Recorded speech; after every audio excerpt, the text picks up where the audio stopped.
Detik-detik Bung Tawel, kena skakmat Aji Santoso, dan Coach Justin. Pak Arya Sinduli nggak apa harapannya nanti?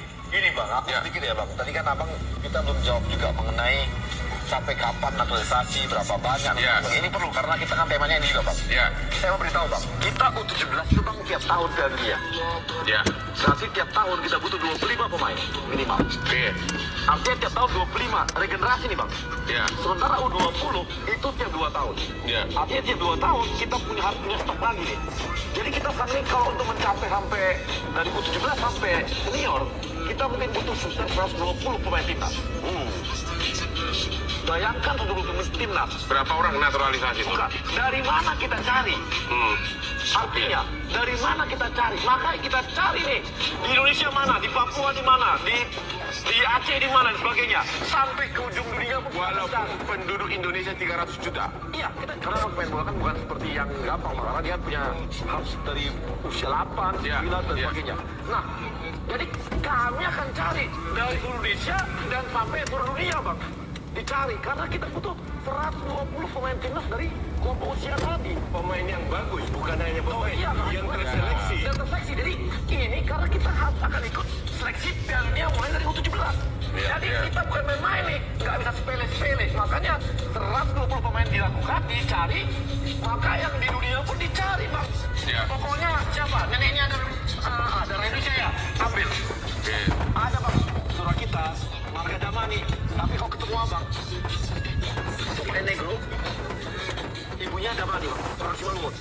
Usia sekarang dia 16. Ya, kita ambil dari sini. Setengah darah bang, mamanya masih aktif, orang semua kampung kita. Masa nggak aku ambil, gila bang. Makanya dimanapun kalau ada Indonesia aktif, kalau ada di Venus bang, kita cari. Jangan buat Tawel marah. Karena kita butuh pemain lain. Iya benar. Oke, Bang, aku ngingetin, mengarah PSSI, satu hal naturalisasi betul nyari di mana, tapi membangun sepak bola kan nggak pernah lupa. Di dunia manapun bangun dari bawah. Bang Arya baru separuh ceritanya naturalisasi. Lupakan juga. Emang Arya bilang kalau pembinaan dilupakan kan enggak. Lah, makanya saya cuma Naturalisasi itu mengingatkan. adalah mengakselerasi kan? Iya. Mendorong. Nggak hanya akselerasi bang, Tapi saya juga tidak setuju kalau dibilang iya jangka pendek, nggak bisa jangka panjang. Kalau 20 tahun lagi ada seorang Messi yang berdarah Indonesia, masa kita ngambil? Yang penting kan adalah naturalisasi yang kita ambil punya kontribusi lebih bagus dari lokal. Dan terbukti sekarang bahwa kualitas atau permainan pemain Liga 1 itu terangkat. Mereka bisa adaptasi. Sekarang kira-kira Salah itu. apa penilaian saudara atas Sintayong? Apakah hebat, biasa atau apa? Anda kan sama-sama kalau kita lihat dari selama ini Coach Sintayong pegang timnas kita, ya kita harus jujur mengatakan bahwa Coach Sintayong sampai saat ini masih terbilang sukses. Terbukti tim kita bisa lolos ke 8 besar di Piala Asia Under 23 ini. Yang berikutnya ketika main di penyisian, meskipun lawan Qatar itu main tidak buruk, menurut saya cukup bagus, dan itu ada improve di setiap pertandingan. Terbukti ketika lawan Qatar kita kalah, terus menang lawan Australia, dan pertandingan berikutnya melawan Jordania. Ini menunjukkan bahwa ada peningkatan yang signifikan terhadap tim ini. Itu tentunya organisasinya setuju bahwa adalah Coach Sintayong. Ada setuju Sintayong adalah salah satu pelatih yang pernah tersukses di Indonesia? Oh iya, karena Coach Sintayong di senior juga sukses, sekarang di Under 23 pun juga pertama kali lolos ke 8 besar. Tentunya ini kan kesuksesan dari Coach Sintayong didukung oleh pengurus, didukung oleh pemain, dan didukung oleh tim BNPB. Seperti itu, Bung Hotman. Dan dia pernah membawa Korea Selatan di Piala Dunia mengalahkan Jerman ya?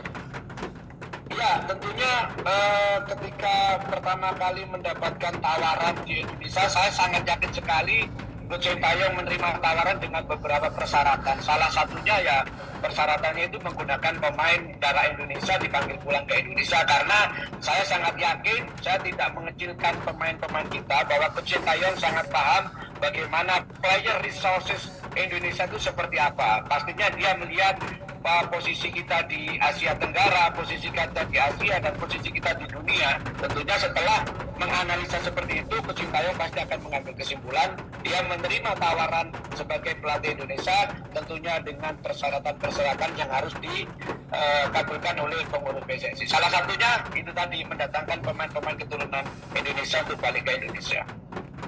Ya. Apakah menurut Anda sebagai pelatih, Sintayong ini terlalu dimanjakan dengan berbagai fasilitas? Ya, kalau saya berbicara secara netral, menurut saya sah-sah saja menurut saya, karena kita tahu sendiri Coach Sintayong juga mantan pelatih Piala Dunia. Jadi kenapa Coach Sintayong katanya Bung Towel dapat perlakuan istimewa, ya memang sesuai dengan kualitas mereka itu loh. Jadi menurut saya ya wajar-wajar saja, karena itu tadi Coach Sintayong salah satu bisa menerima tawaran jadi pelatih timnas kita, tentunya dengan beberapa persyaratan. Salah satunya ya mendatangkan pemain-pemain yang bagus, karena Coach Sintayong tahu pasti player resource Indonesia. Jadi menurut saya itu hal-hal yang wajar saja, boleh-boleh saja, asalkan pelatih wajar dikasih bonus besar.